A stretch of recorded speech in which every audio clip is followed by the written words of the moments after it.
Good morning, everybody. I think we can start now. So if I can have the first slide, please. Charlie, thank you. Good morning, everybody, and welcome to the Hounslow Access to Markets program. We got 4 great sessions over the next 4 to 6 weeks. And today's one is about engaging with procurement, looking at it from a buyer sort of a perspective. So just to set the context, the majority of the presentation, I'll be doing a few introductions, and then the majority of the presentation will be delivered by my expert colleague, Charlie. Charlie has a lot of expertise in what he does. And apart from that, he will be focusing on, once the presentation is built around the food sector, the general sort of a supply chain sector, but if you read between the lines, it's applicable to every type of business who wants to win new tenders and new contracts with procurement, with local authorities, with large companies, etc. Next slide, please, Charlie. Thank you. The agenda essentially just a couple of more slides on us, who we are, what we do. Then I'll hand over to Charlie. At the end, we've got a couple of case studies of people we've helped to win more business, to raise their profile. And we'll talk about the next steps and what we want to do to bring this all to a conclusion on the 30th of March. Next slide, please, Charlie. Thank you. Okay, you know a bit about me, so I'm not going to spend much more time. A lot of you are familiar with me. I'm familiar with you. I've worked with you in the past. And we are very grateful to the London Borough of Hounslow for giving us this opportunity. We work very closely with the chamber as well. And there are people here, I'm aware, on the participant list who've sort of benefited from working with us. And we are grateful to have you on board again. Next slide, please, Charlie, and I'll hand over to you.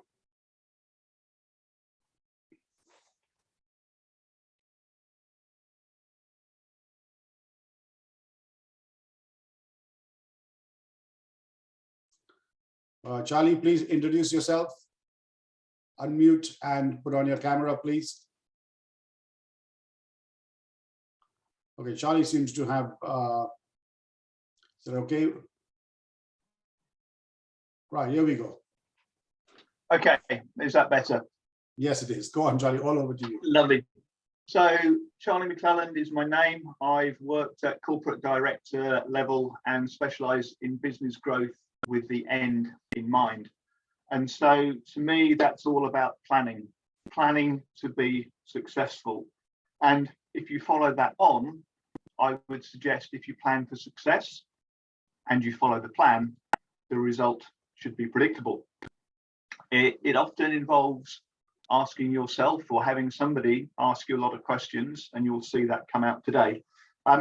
And also what I do is I get businesses to look at themselves and understand themselves, understand what they really do, and even write that down, because once it's written down, then that's something that you can share. And as soon as someone gets your passion, they understand your values and your culture, they understand what you do, and they are much more likely to engage with you.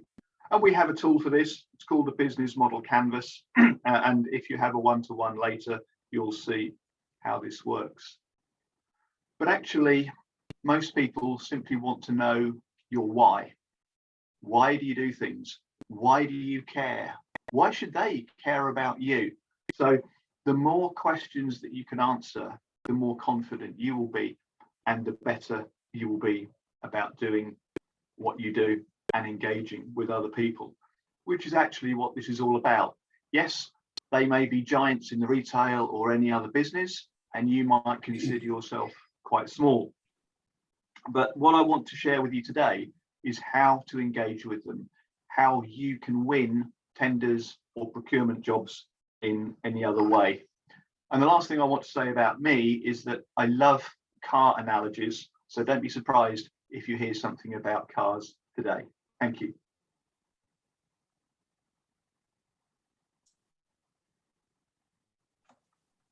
Next slide, please, Charlie. Thank you. Okay, so this is just a recap, and this is an important part of what we're going to be talking to you about. We have a session on this. It's called Circular Economy. If you're in the supply chain, if you're in physical goods and services, you wouldn't have missed the point that these days there is a new buzzword. It's actually more than a buzzword. It's about waste disposal. It's about sustainability. It's meeting net zero, green, etc. And it's about developing key partnerships and collaborations. We are, as you would guess, we are fairly proud of this slide, but it's taken us 11 years to build it. And we have a session on that towards in mid-March, which we will work with you to help you to build your partnerships. Thank you, Charlie. Next slide. Okay, so put it into context. Here we are. This is the first of our sessions engaged with procurement. We're going to talk to you, or Charlie is now from now on going to talk to you about a buyer a perspective, what is expected.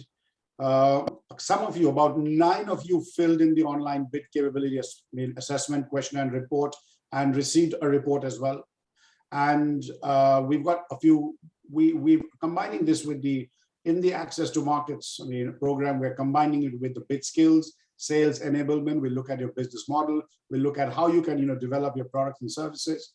And Charlie, our expert, is going to be engaging with you to give you one-on-one advice as well on how to win more tenders, how to create opportunities. He's a very good business advisor. So if you've got issues around your business, take the opportunity to talk to Charlie in a bit more detail about what you really want to do. Over to you, Charlie. Thank you very much, Nauza.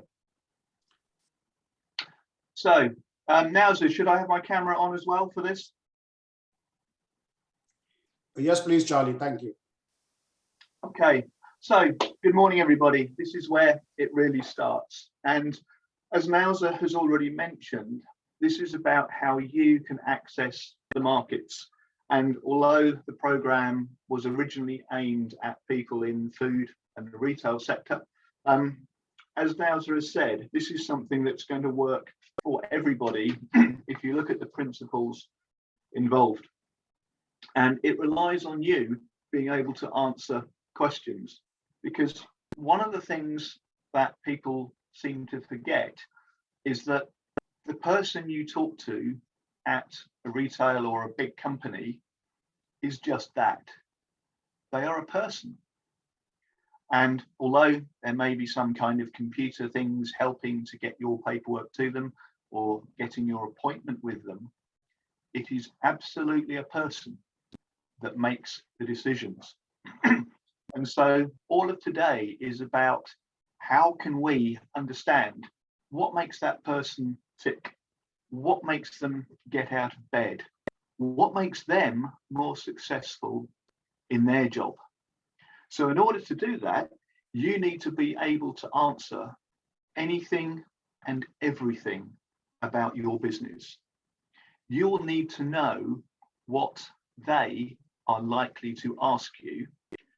And because you've thought about it, you will be able to answer their questions about you. And I think the other massively important point here, and the reason there is a megaphone on this slide, is because imagine a total stranger walks up to you and says, "Hello, will you buy my stuff?" At that precise moment, at the moment of introduction, they probably know almost nothing about you. So you need to tell them, because if you miss out on a valuable piece of information, they won't know everything about you. They will know how good you are. So today is about making yourself, and yourself is you and your business and your product. It's making yourself attractive for what they are looking for. So if we, oh, sorry, that slide, yeah. So this getting to know them, this is so important, because each company will have its own vision, and they will have their own culture. They will have aspirations about the customers they want to reach. And to do that, they will need products of different types. They will already have products of some types.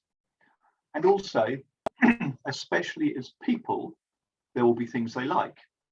things that make their job easier, and they will have dislikes. Also, for their business to be successful, they will run it probably like clockwork. Things happen at a certain time because that's the way it's meant to be. And so the big thing to remember today is, yes, you are good at what you do.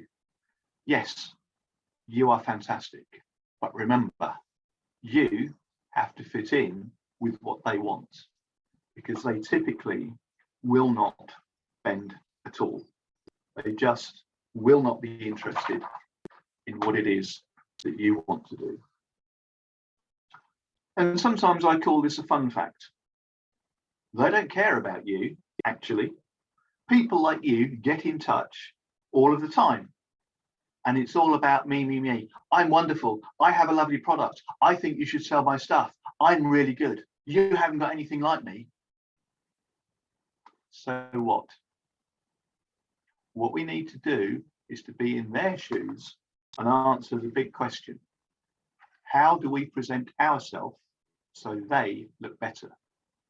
They fill a product gap on their shelf, or we deliver things in a way that's just so easy, we just go into their sausage machine and stuff appears on the shelf.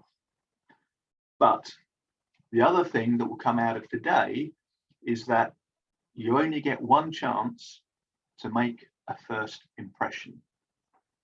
So if you fail when you first try to get into these big guys, your name is on file and you are not what they want.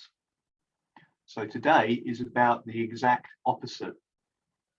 When you make that first contact, you will be fully armed, you will be fully attractive, and you will get to the next step.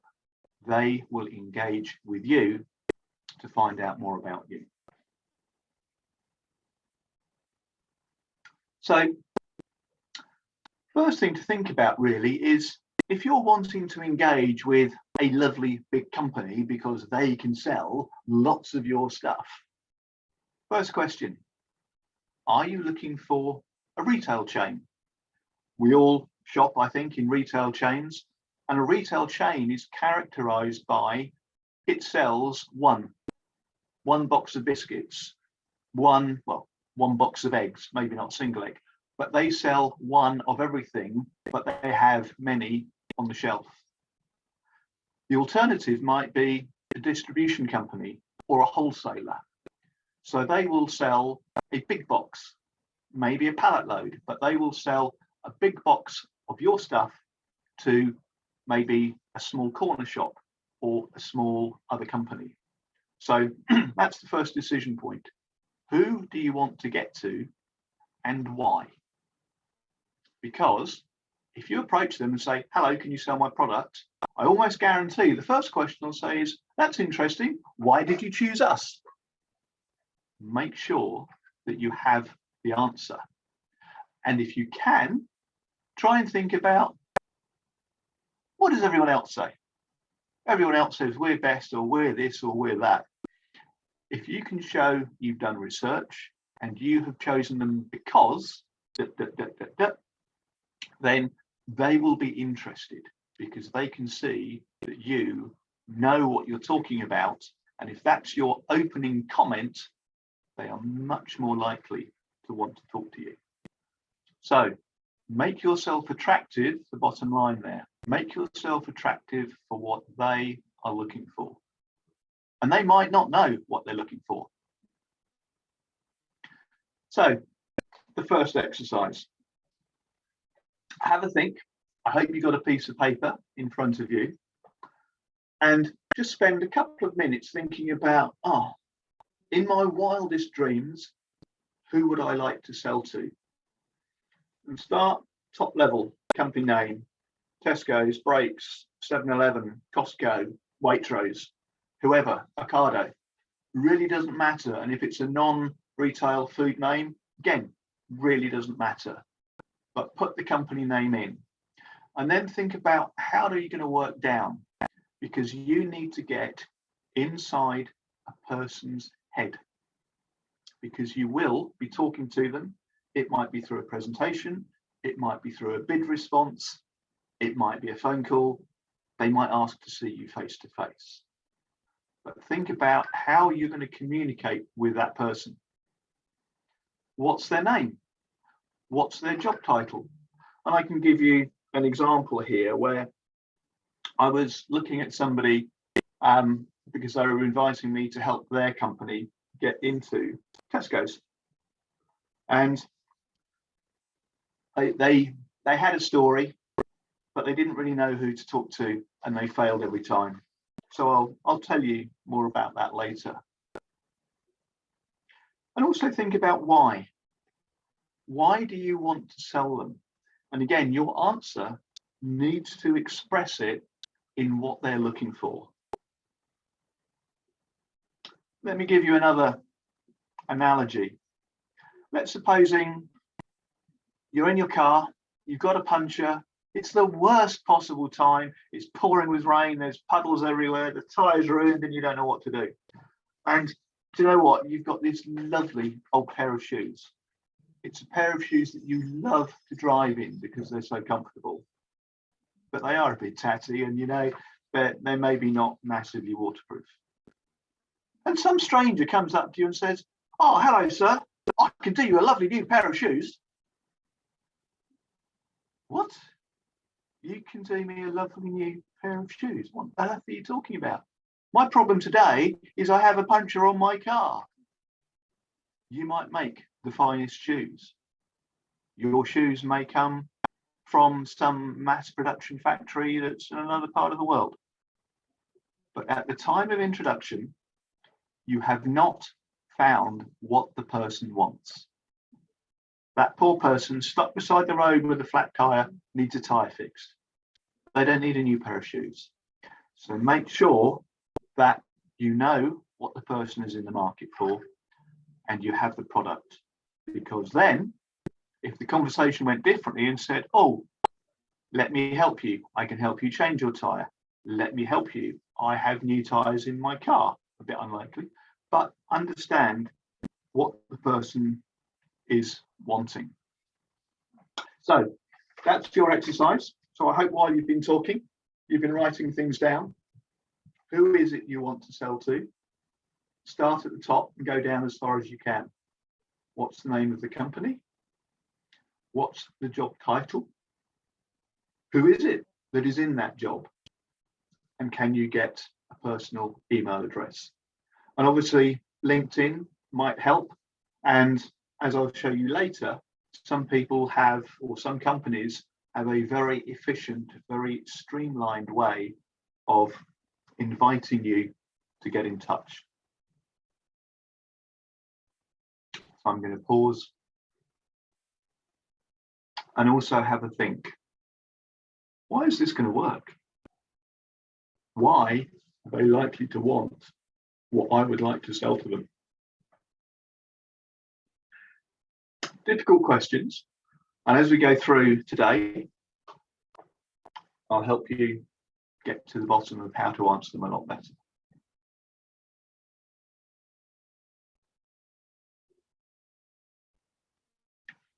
Okay, just going to take a look at the screen chat.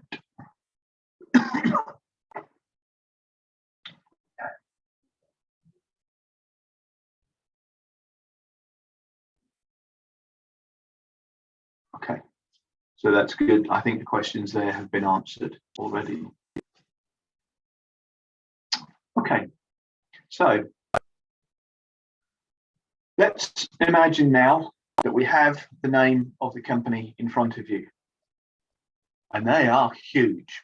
And it is a fantastic opportunity for you. First question has actually got not very much to do with your product itself. Imagine they said yes, whoever they are, Tesco, Costco, Waitrose, whoever. What would that mean for your production capability? Would it mean you have to double or treble or even 10 times? Wow, wouldn't that be fantastic? It would, if you can do it. So big questions about scalability. And a story I was telling you about Tesco's a moment ago. There was a chap who offered to respray, so repaint the outside of their fridges. And the reason he asked me in is because he kept asking them, "Hello, Mr. Store Manager, please can I respray your fridges? Because I know Tesco wants their fridges to always look their best." The store manager said, "No, I don't look after that." I went to Tesco's. I found out who was the director of UK refurbishment. And my comment to him was, "I can save you £9 million every year." He was interested. We took the conversation further. We won the order. And the big problem was, although it wasn't food, we were not instantly able to scale up. We needed more people. We needed more vans. We needed more equipment to spray the paint. And we needed more operators to do it. Massively expensive, but we would plan for this to happen. And so we were talking to the local van dealerships, and they knew what we were doing and they were happy to lease us vans. We'd spoken to the paint sprayer equipment manufacturers beforehand and said, if we ordered, I don't know, 5, 6, 7, 10 sets of stuff, could you deliver? And they said, well, it's a good job you've given us notice, because we can earmark some production for you and it will be ready in 3 months' time.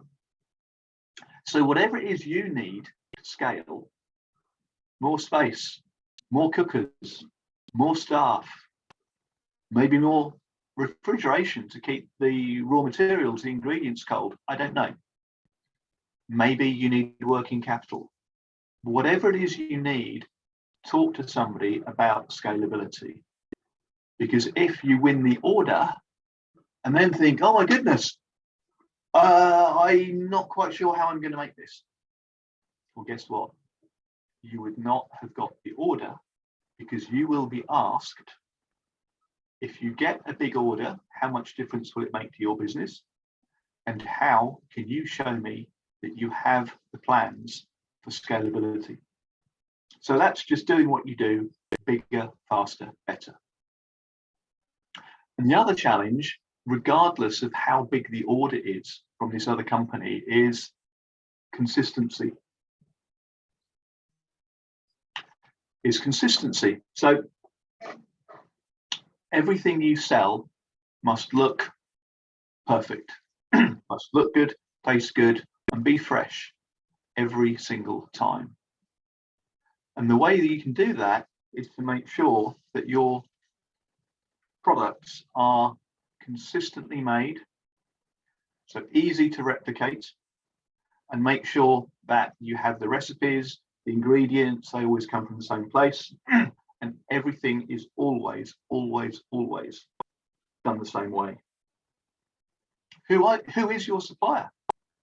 Could they scale if you needed them to scale?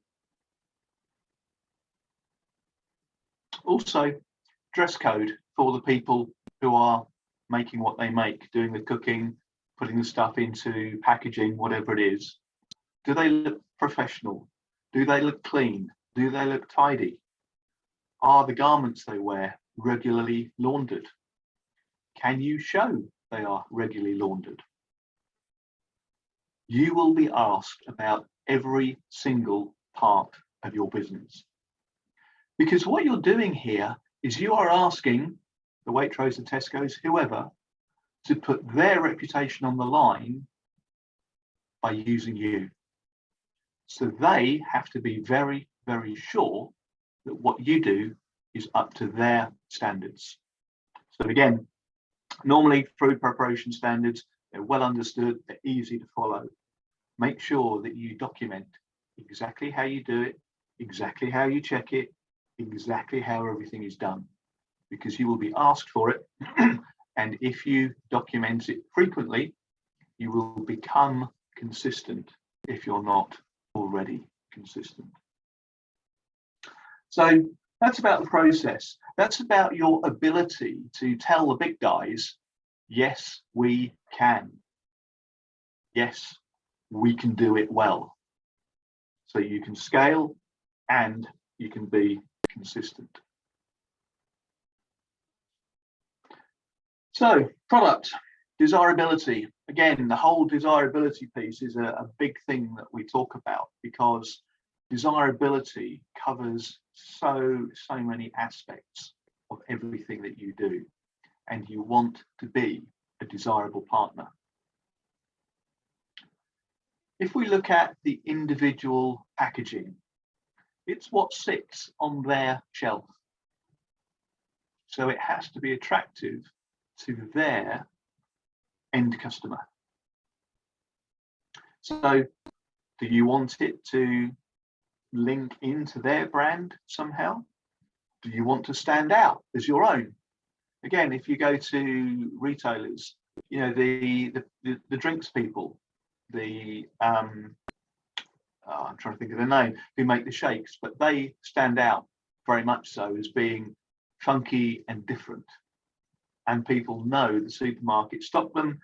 They know they're easy to find because they stand out. And so it's a win-win. The manufacturer gets lots of sales because he's got his product in the supermarket. The supermarket can bring in different customers who like that funky brand. And by the way, let's hope they also buy some other stuff while they're going around to shop. And if you look here, you will see that this is a fail. This this packaging does not protect the product adequately. And if you look at packaging regulations, you probably know a couple of things already. The onus is on the person who packages the product to make sure the packaging is efficient and functional and minimal. So there's a bit of a tension there. It has to be good enough to do the job, unlike the bag on the screen. And you don't want it to be over packaged.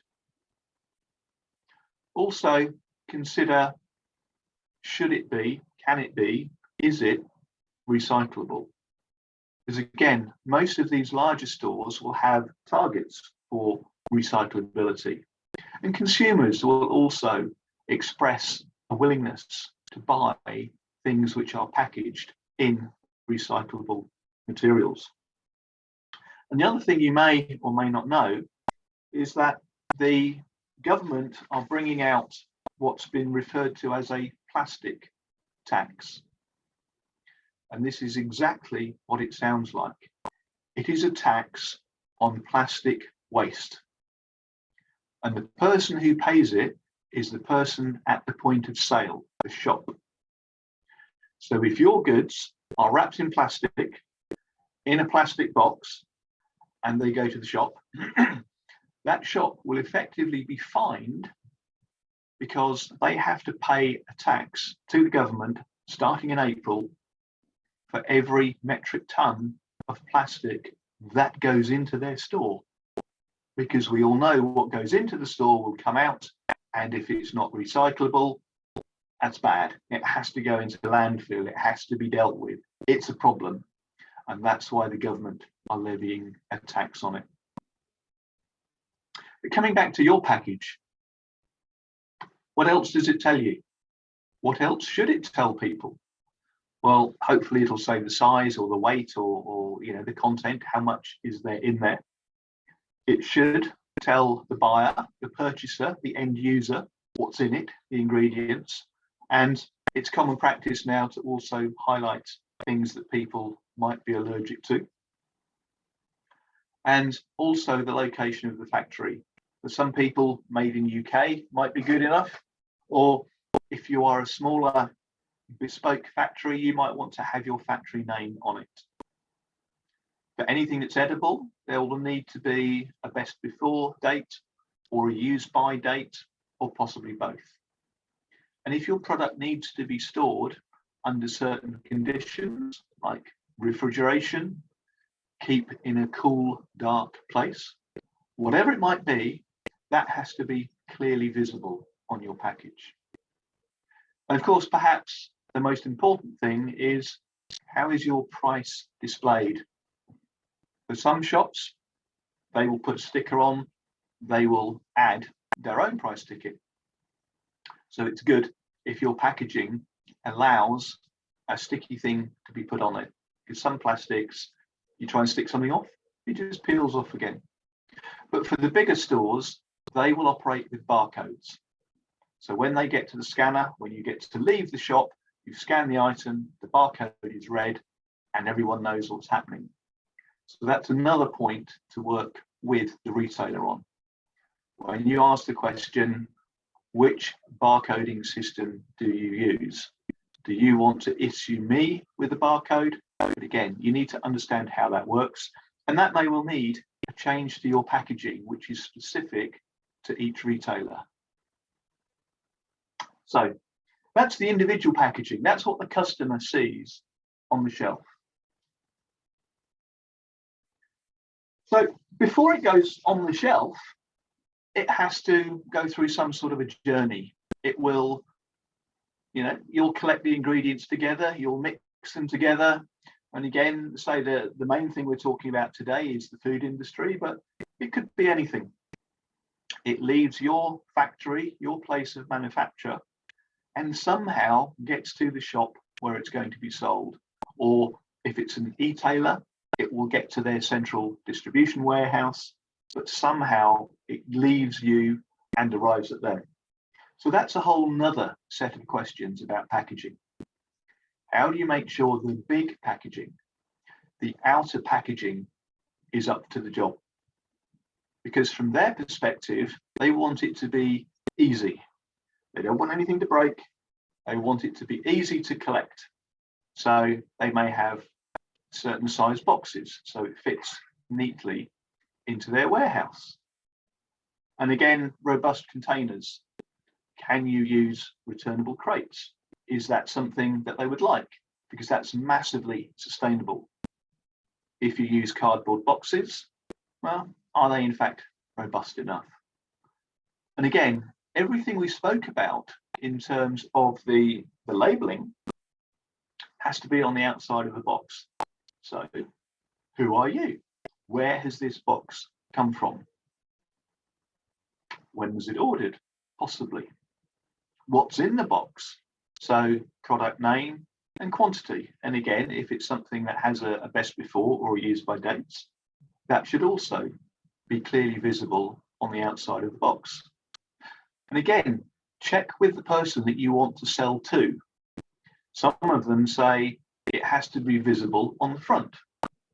Some say it has to be visible on the side. Some say it has to be visible in two places, the top and the side. So again, do your research, find out what they want.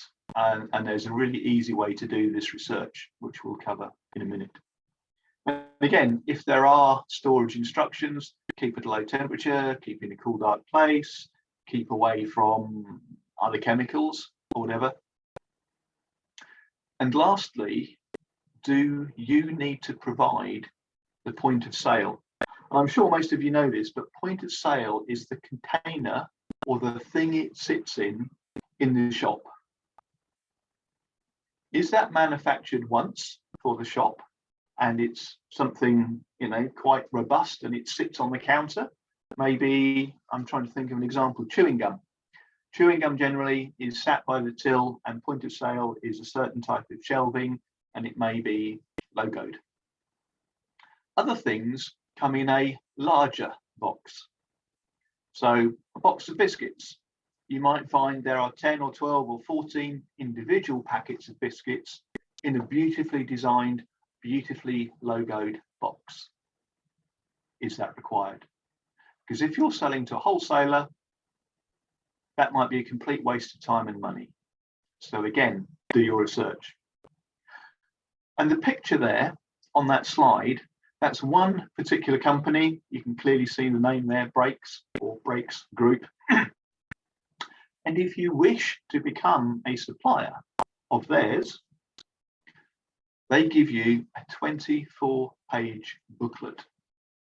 Tells you what to do, tells you what size boxes you can use. It can tell you what happens when they receive a broken box.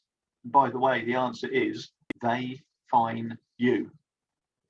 If they think the broken box means they cannot sell the product inside it, they will fine you more money. If they store your broken product because it came in a broken box, they will charge you more money. So again, whoever you choose to sell to, make sure you know them inside out, because you don't want surprises. And then, for instance, Brakes might say to you, what is your product failure rate? Well, if you just eyes like saucers and say, I'm sorry, I don't understand the question, you're unlikely to be able to proceed any further with them as a supplier. But if you can say, well, so far, it's been really good. We haven't had a single return from anyone because we thought about this, we thought about our boxes, we can meet your supply specification. Guess what? In their head, they're doing a thumbs up. So remember, the person who you want to sell to is giving you a thumbs up. That is massively, massively important. So, next exercise. In exercise 1, you hopefully have a name of a company, and maybe you've got more information on there. You might have a person's name and phone number and contact details and so on. But now I'm asking you to put yourself in their shoes. Which product do you think they would like, and why? Is it something that fills a product gap? But the other why would they like it? Because you're about to tell them on your piece of paper why you're consistent in your production. You'd be able to tell them and jot down some notes now about how easily you could scale. And if it involves newer, bigger, better premises or processes or machinery, that you have thought about that. You might, as with the drinks company, whose name I can't remember, you might be able to say, well, by having our funky product on your shelf, it would bring in customers who don't currently come into your store.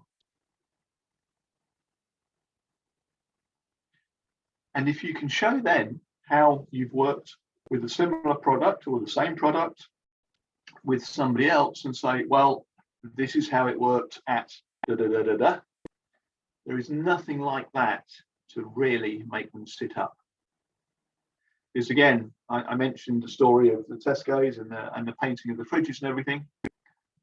Once I was saving Tesco's £9 million a year, it was a very easy conversation to have with a procurement guy at Sainsbury's and say, by the way, would you like to save, I'm not sure how much it'll be, might be 6 million, might be 10 million, but I can save you a lot of money. Are you interested?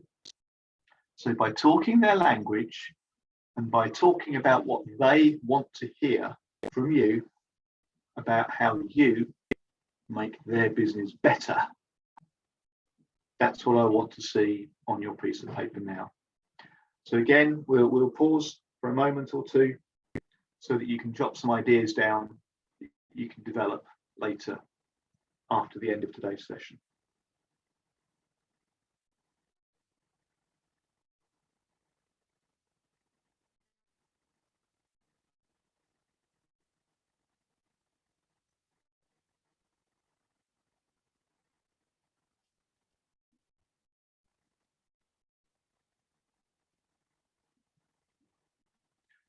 So can you see what we've been building here? We started with all about you and your company, getting you to think about who you are, getting you confident with how you would describe it to somebody else. Then we got you to think about your product and how you know how good it is. You know how consistent it is. You know how scalable your products, premises and machinery and everything is. But we then got you to understand that it would fit into their logistics. It would just be another product stream going in perfectly and seamlessly. So now we need to think about how to contact the supplier. Now it's about how does their activity affect you? Because what they do will affect your business massively. So easy questions. How do they place orders? Do they insist on a purchase order number before payment? Because most large companies, they will panic and they will ring up and they will use those words and say, oh bother, we need some more of your thingies now. Can you get some going? You might say yes. Or you might say, of course we can. As soon as we receive your purchase order number, we will get straight on it. Because there is nothing worse than shipping lots of your lovely stuff to a great big company and you haven't got a purchase order number. So it sits in their electronic in tray for a while. And somebody looks at it and says, oh, mate, there's no purchase order number on this. I don't know which store to charge it to. I don't know which department to charge it to. I'll get to it later. And a few days or weeks go by and you're thinking, that's odd. I haven't been paid for that rush job where we helped them. We helped them with a rush job. They rang us up and we did it. But no purchase order number. And it's very hard after the event to say, oh, by the way, please, can we have a purchase order number for this? Because the urgency is gone and, you know, I'm a bit busy with something else. And oh yeah, sorry, you're right. I should have got you that purchase order. I'm in the middle of something else right now. I'll get it for you tomorrow. Can you feel how bad this is? You are the person who would be out of pocket. You would be the person that has operatives to pay. You would be the person who has to buy more ingredients to replace the ones you've used. So again, be savvy, understand how they work. They might have a lovely scheme where they might say, we will place an order on you on the second Tuesday of every month. It will have a purchase order number on it, and we need delivery 3 days later. Whatever, it really doesn't matter. But understand how they work because it affects you and your business so massively. Also, do they have a minimum best before time? In other words, a length of time that it can be going through their system before it gets to the customer and still have a reasonable best before date on it.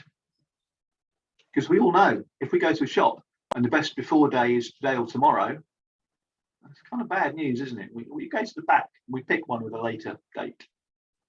So understand that, because again, if your product doesn't have enough lead time on your best before date, they'll reject it. And they'll charge you for rejecting it. And you'll have dead stock that you can't sell to anyone. And also, what are their payment terms? And again, this lovely Tesco, and I'm sorry if anyone works for Tesco because I keep bringing it up. But when I was working with this client, they started off 30 days. We would get paid 30 days later for every invoice. Fantastic. Easy to manage your cash flow. But then they said, oh, by the way, we are streamlining our accounts process. It's actually 30 days from end of month. Not amazingly happy about that, but it's okay. It's not worth rocking the boat for. And then a few months later, maybe a year later, they sent us a letter saying, as a preferred supplier, we're putting you on 120 days payment terms. So I said, fine, that's okay. We're putting our prices up by 7%. To which, of course, they said, you can't do that. We said, we can if you put us on 120 days, because we are not a bank. If you need to borrow money, go to the bank. And they said, well, we are. We're doing it. We said, that's fine. Your prices have gone up by 7%. And if you know ahead of time that their normal payment terms are 120 days, put your prices up to cover that, because it costs you money to borrow. You will have to fund 120 days yourself. But if you offer them a prompt payment discount, you might say 5%, 7%, whatever the number is, you give them a discount for payment within 7 days or 14 days, 30 days. These are all decisions you can make. Suddenly, you are influencing their behavior through their bank account. So if a person who's looking after their credit control team says, oh, guys, when you get an invoice in from that fella, pay it quickly. It will get 7% off the bill. Because in their systems, they're expecting to pay the price you paid. But as an accounts person, they will be motivated by saving the company money. And I can tell you, if you do it the other way around and say, oh, you haven't paid us yet, and my terms and conditions state that I'm allowed to charge you however many points of interest there are, and you add it to their bill, they will simply laugh at you. It might be what's in your terms and conditions, but the price I have agreed to pay is on my purchase order. Price you have agreed to supply at is in your order acknowledgement. What are you talking about? So think, be ahead, and help them to make the right decision to pay you more quickly. And the most important source of information for all of this stuff about how do these big guys, Tesco, Costco, whoever, how do they behave? Well, there's a really, really easy way to find out. Walk around the store and see who else they are buying product from. Walk around the aisle and pick something up. Oh, that's interesting. That's made by blah, blah, blah, blah. Great. Got a company name on there. I can look them up. I can get on the phone. I can talk to those guys and find out how they feel as a supplier. You'll get all the answers. Are they good at placing orders? Oh, yes. Are they good at paying? No, they say 30 days, but they pay in 45. Okay. Note to self. Build in a little bit of extra money, 45 days payments, and add a discount for prompt payment. So whatever they do, and just ask the existing supplier. So would you say, on a score of 1 to 10, would you deal with them again if you could have your time again? Most people will have quite strong views. It'll be either, oh yes, absolutely, they're lovely to deal with, or, oh, do you know what, they are such a pain in the backside. I wish I could charge them more money. So if you have that information up front, you will be able to set your pricing right.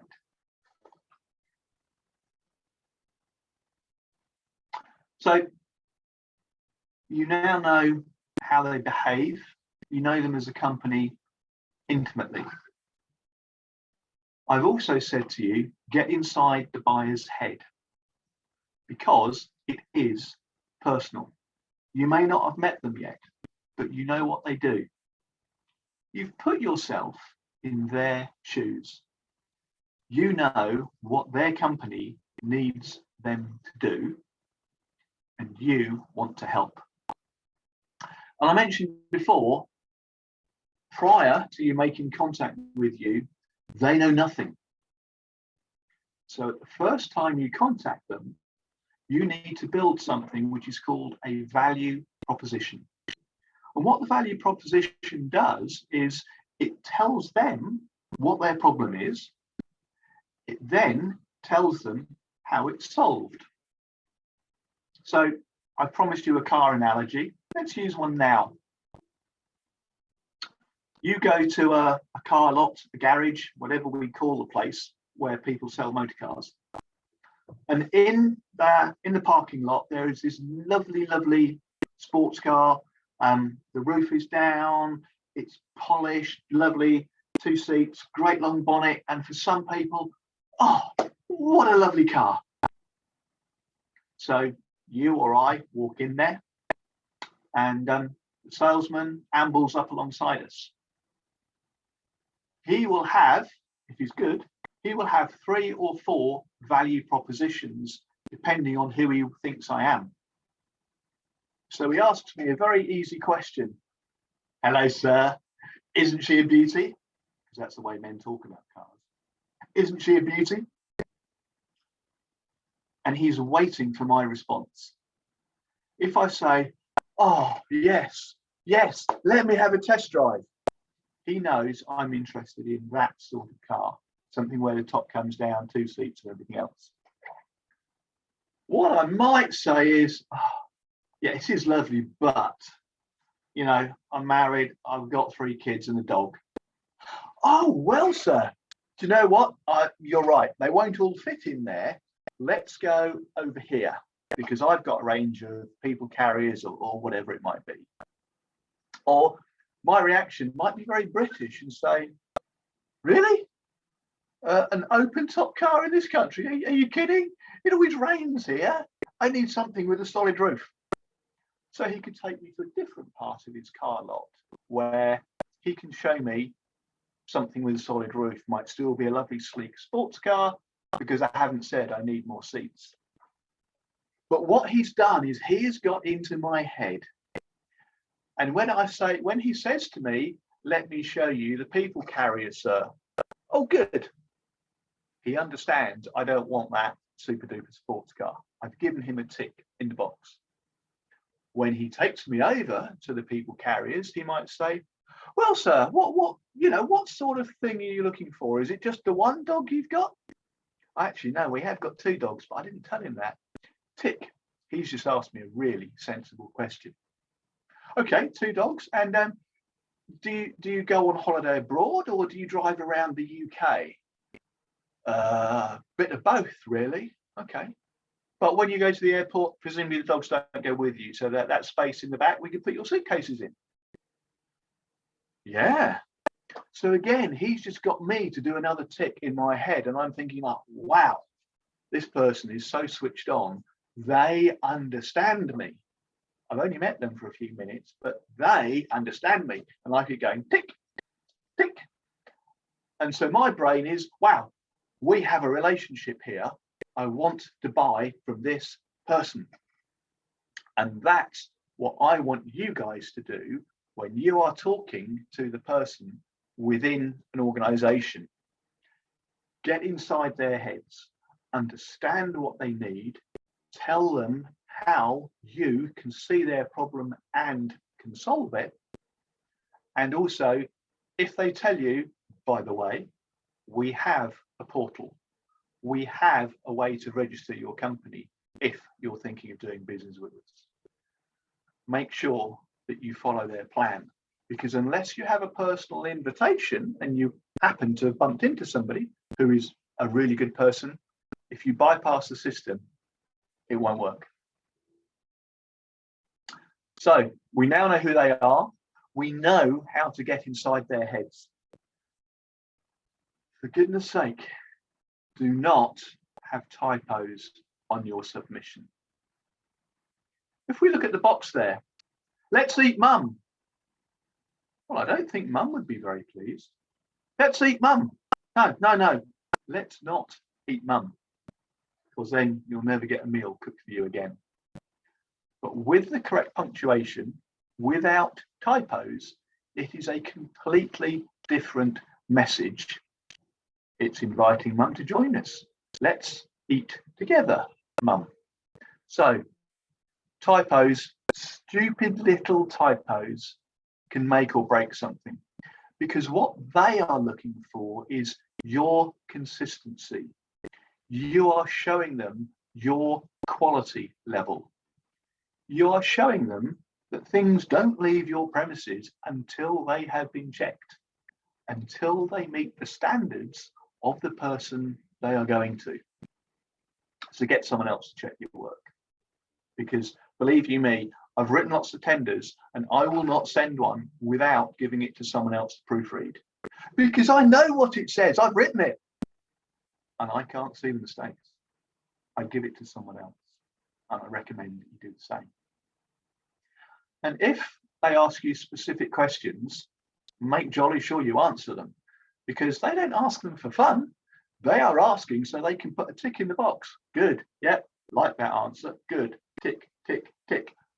And if you get enough ticks in their box, they will then say to you, come and present to me, come and talk to me.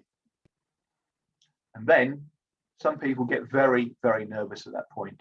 In spite of having all the information, in spite of knowing exactly what to say, they go, oh, that didn't go well, did it? But if you have rehearsed it, it is very, very likely that you will not fluff your lines. You will have little, I call them cue cards. They're just like little white cards where you can write on what you need to say. You can number the cards so they're in the right order. And you can go through your cue cards. And if you do something like that, you will be seen as being professional. Here is a person who is organized. They know what they want to say. They know the order they want to say it in, and they say it. Fantastic. No fluffing, no wasting my time. Thank you very much. But please, research the journey. The last piece of research you have to do is to research the journey. Know where their front door is. Know where the local train station is, or how are you going to get there if you can park? Where is the nearest place or the likely place that you can park your car? Because if you've got a 12 o'clock appointment and you arrive at the station 12 o'clock, at the car park at 12 o'clock, you will be late. And if you are late when you are trying to impress them, do you think they're going to give you business? Or will your deliveries be late, just like you were? So please, research it. Because at the end of the day, they are people. And if it was the other way around, and you had a meeting with them, would you think it was okay to be late? Would you like them to be late? And if they were being tested, what would you say if they turned up late? So by now, we should have absolutely everything. We know who we are. We know what our product is. We've got targets in mind. We know absolutely everything about them. But in order to start off the conversation well, show them how much research you've done. Show them that you understand their culture. Make it obvious that your culture and their culture are in line with each other. And their processes and your processes, the way you handle materials, the way you use sustainable packaging, whatever it might be, if you have commonalities or synergies or anything like that, show them. And also, if you can see that perhaps they are well known for a certain type of problem, maybe you can help them solve that and say, yeah, we understand that. We know how to get around it. Absolutely, yes. So you have more to talk about. It's a well-rounded discussion. And that's exercise 3. That's what we're going to spend a couple of minutes on now, thinking about what is your culture? What is your values? Can you imagine where there might be a good fit? So I'll leave you on that for a moment or two.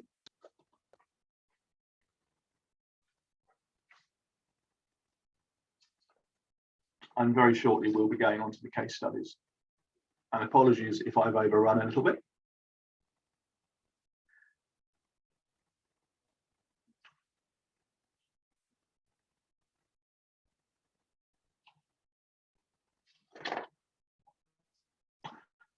So, what might you get from being on this course? Well, as you can see here, this may or may not be directly linked to retail food industry. Lots of stuff is moved around on pallets for the food industry and of course for every other industry. But you can see there in the words of Ruth and Ian, the workshops were informative, so I hope that's what you have found today. And the business mentor provided insightful, practical advice. And that advice would have come from a one-to-one session where the owners or the directors of the business talk just with themselves and the mentor in the room or on the Zoom call. And so they're saying as well, if you run a small business, the program is highly recommended. In fact, they even went so far as to say one of the best decisions they made for their business.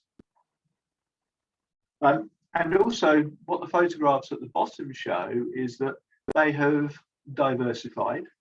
They're able to get more pallets from further away because they actually now have their own vehicle, their own transport. They're also able to sign up for bulk purchase of people where there are lots of pallets available, which of course means that they can turn them around more cheaply to other people. They will clear them all out, just take the pallet problem away. And something else they thought about with the help of their mentor was, what do you do with a broken pallet? The previous answer was, not much, we throw it away. Whereas it became obvious that some pallets are definitely repairable. So you turn something broken into money, or you might be able to recycle it for someone who has a good use for wood chips. And also their mentors suggested to them, well, how can we go off piste? Would schools like them? Would people like them to do odd things with? So again, the answer was yes. And those pallets they can sell at a good price. Or it can be part of their corporate social responsibility where they say, we support schools, or we support this, that, and the other by having our pallets as a gift to these people to help them accomplish what they want to do. So that's the first case study, and that's Ruth and Ian at the pallets yard. The second one here is a lovely lady, Sarah, who is the managing director of J&L Cleaning, and her business, as is probably quite obvious from the name, is to clean things. And she does commercial office cleaning or commercial, restaurants, whatever it is, but she does commercial cleaning. And the way she had worked is that she got in with an FM company, a facilities management company, who knew what a good job she did. So when the facilities management company took on a shopping centre or some great big space, they would say to Sarah, right, okay, you are our designated cleaner. If the light bulb goes, they would have an electrician. So the facilities management company would look after everything for the people that occupy the building. And Sarah and her company would provide daily, weekly, monthly, whatever cleaning. During lockdown, she would provide all the anti-COVID measures and so on and so on and so on. And she wanted to be able to go directly to the clients whose offices she was cleaning. Because when the offices changed facilities management company, if the new FM company didn't know about her, and neither did the occupant, she'd lose a big deal. We said, fine. The mentor told her how to go about building relationships without upsetting the FM company. And so when the FM company was changed, the new FM company would be told, and by the way, our preferred cleaner is Sarah. And that made such a business to her business. So you can see her words on there. We have more confidence, which is what I hope you got from today. Enhanced skills, good knowledge about what she does and about how to approach clients. And they have put processes in place so that ensures consistency, and they are able to submit their best bid because they've done as they've been advised. They benefited enormously from the skill workshops and one-to-ones, and bless her, she'd like to come back and do more. So I think today that pretty much wraps it up, just one or two slides now, but this is the one-to-one tender advice session. You can see on the left there, it's everything about how you could be helped within the one-to-one session. You can see that we have a form to fill in, so that's how we are checked and regulated so that we do a good deal. And I hope to see you at the next event. So this is the top one, the access to market through the buyer's perspective. So I hope you can now see what the buyers are looking for, and you are able to tell them how you can deliver it so well. The next one on the 2nd of March is about business model and innovation strategy. How do you strategize? So that's, again, it's like planning. It's about how do you really have a strategy to be successful.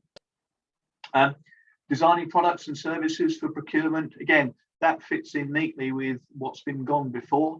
We'll give you hints and tips on how to make sure your products fit into the whole procurement piece really, really well.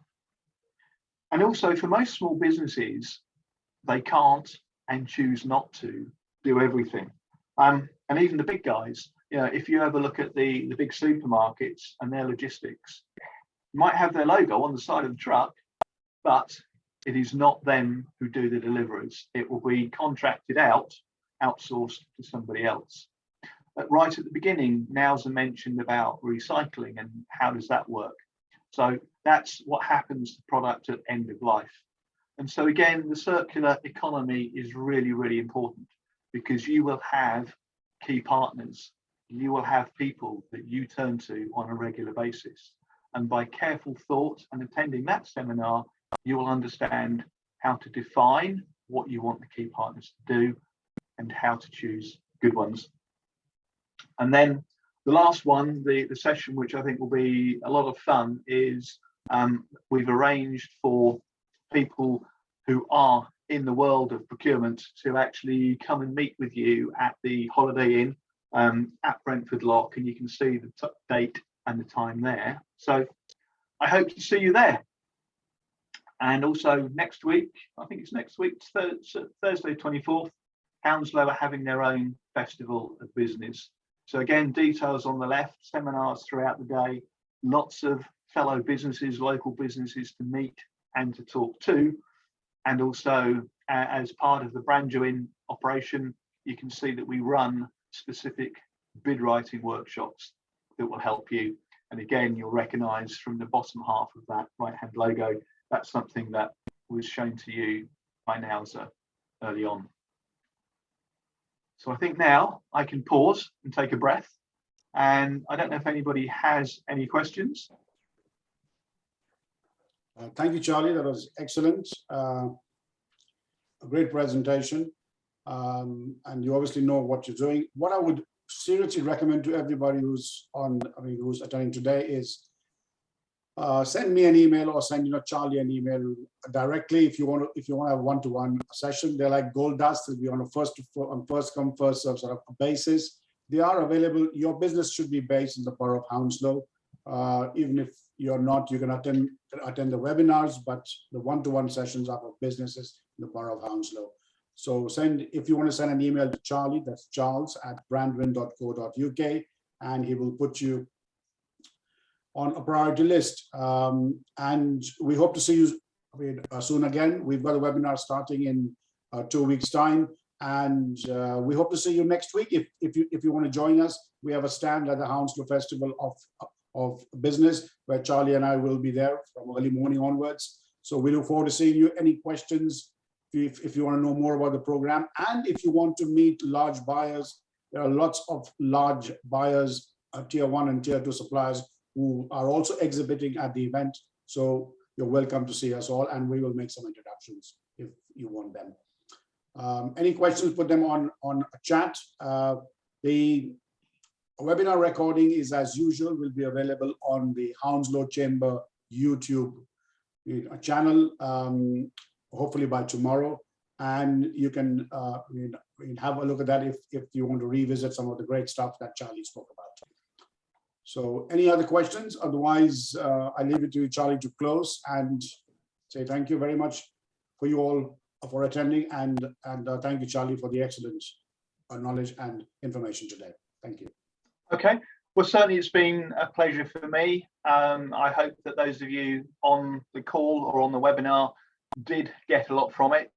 I hope that you weren't too bruised and battered by all the different questions I've asked you, but I hope that you can understand that by being in the buyer's shoes, by looking at it from the buyer's perspective and knowing what they're going to ask you, it puts you in a fantastic place to answer those questions and be successful. So good luck, and I hope you win lots of new business. Thank you very much.